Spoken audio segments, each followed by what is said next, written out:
जी हाँ, नमस्कार। आपका जनहित न्यूज़ पर हार्दिक स्वागत है। भिवानी महेंद्रगढ़ लोकसभा सीट का क्या कहता है सियासी समीकरण? किस पार्टी से कौन होगा अब की बार प्रत्याशी और किसकी होगी जीत, किसकी होगी हार? जी हाँ, ध्यान से इस वीडियो को शुरू से अंत तक देखिएगा। कमेंट करके आप भी बताइएगा आपको क्या लगता है, किस पार्टी से किसे अब की बार प्रत्याशी बनाना चाहिए। 2024 में अब की बार किसकी हो सकती है जीत? कमेंट अवश्य कीजिएगा। आपको बता दें कि भिवानी महेंद्रगढ़ के अंतर्गत 9 विधानसभा सीटें आती हैं, जिसमें भिवानी, दादरी, बाटड़ा, तोसाम, लुहारू, अटेली, महेंद्रगढ़, नारनौल और नांगल चौधरी सीटें हैं। सबसे खास बात कि यहाँ पर 80% से ज़्यादा ग्रामीण क्षेत्र है और 19% से कुछ ज़्यादा जो है वो शहरी क्षेत्र है। और इसके साथ साथ आपको बता देते हैं कि जाट बहुल इलाका इसे कहा जाता है और दूसरे नंबर पर यादव बेल्ट के तौर पर भी इसकी गिनती की जाती है। आपको बता दें कि भिवानी महेंद्रगढ़ का इतिहास बहुत ही महत्वपूर्ण है, क्योंकि बंसीलाल जैसे बड़े राजनीतिक योद्धा का जन्म इसी लोकसभा क्षेत्र के अंतर्गत हुआ था। लेकिन पिछले 2014 और 2019 के लोकसभा चुनाव में भारतीय जनता पार्टी को बम्पर सीटों के साथ जीत दर्ज करने के साथ कहीं ना कहीं बड़ा परिवर्तन हरियाणा की राजनीति में लाया। आपको बता दें कि 2024 के इस लोकसभा चुनाव में अब की बार बड़ा उथल पुथल भी मचा हुआ है, क्योंकि हरियाणा में भाजपा जसपा गठबंधन है और गठबंधन रहता है तो जेजेपी ने साफ तौर पर कह दिया है कि भिवानी महेंद्रगढ़ की सीट उनके कोटे में लाने की कोशिश की जाएगी।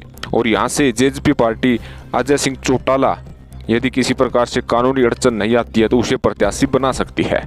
यानी अजय सिंह चौटाला पर अभी से ही उन्होंने अपना ध्यान फोकस कर दिया है।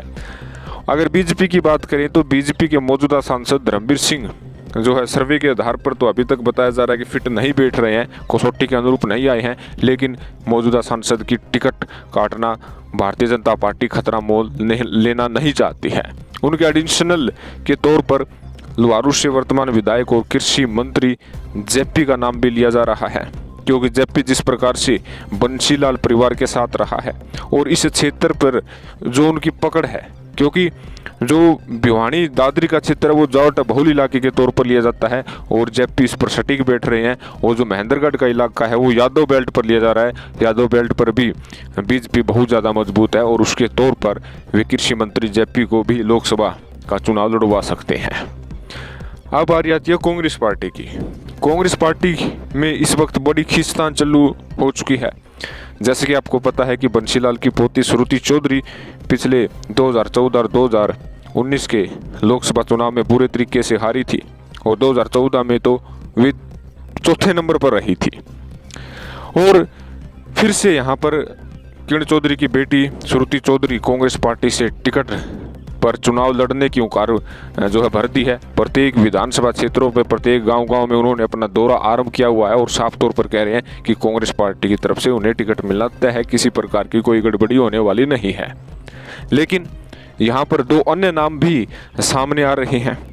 सबसे पहला नाम है राव दान सिंह का, जो महेंद्रगढ़ से विधायक भी हैं और भिवानी इनका पुराना जो है गृह क्षेत्र भी माना जाता है कि इनका भिवानी में घर भी था और उड्डा गुट के सबसे अहम नेता है और उड्डा के सबसे भरोसेमंद नेताओं में इनकी गिनती होती है। तो कहीं ना कहीं राव दान सिंह पर भी दाव जो है कांग्रेस पार्टी उड्डा के द्वारा खेल सकती है।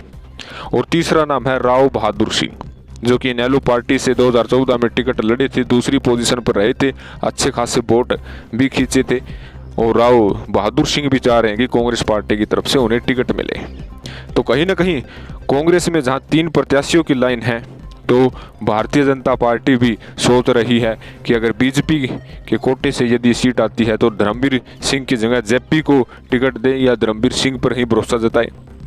और उसके साथ साथ आपको बताया कि जो जेजेपी पार्टी है वो अजय सिंह चौटाला का जो कर्मभूमि के तौर पर भिवानी महेंद्रगढ़ लोकसभा सीट का नाम लेते रहते हैं, तो जेजेपी भी अजय चौटाला पर दाव खेलकर कहीं ना कहीं भिवानी महेंद्रगढ़ सीट को और भी रोचक बना सकते हैं। आपको पता है कि 2019 के लोकसभा चुनाव में जेजेपी पार्टी की तरफ से जो स्वाति यादव थी वो अब बीजेपी में शामिल हो चुकी है और 2019 में करीब उन्होंने 85,000 वोट प्राप्त किए थे और 85,000 वोट बैंक भिवानी महेंद्रगढ़ की सीट पर तहलका भी मचा सकते हैं, क्योंकि एक पार्टी से दूसरी पार्टी पर जब शामिल होते हैं तो वोट प्रतिशत उस पार्टी का गिरता भी है और जुड़ता भी है। तो कहीं ना कहीं भिवानी महेंद्रगढ़ सीट पर अब जो बीजेपी, कांग्रेस और जेजेपी, इन तीनों के बीच में महामुकाबला देखा जा सकता है। 2014 और 2019 की तरह यदि मोदी लहर आती है तो कहीं ना कहीं कांग्रेस के लिए फिर से खतरा पैदा हो जाता है, और श्रुति चौधरी को विशेष तौर पर यदि टिकट मिलती है तो हुड्डा गुट का जो वोट बैंक है उसे भी अपनी तरफ खींचना होगा, वरना हुड्डा गुट उसके खिलाफ यदि वोटिंग कर देता है तो श्रुति चौधरी हार के कगार पर भी आ सकती है। तो आपका इस विषय में क्या कहना है, कमेंट अवश्य कीजिएगा।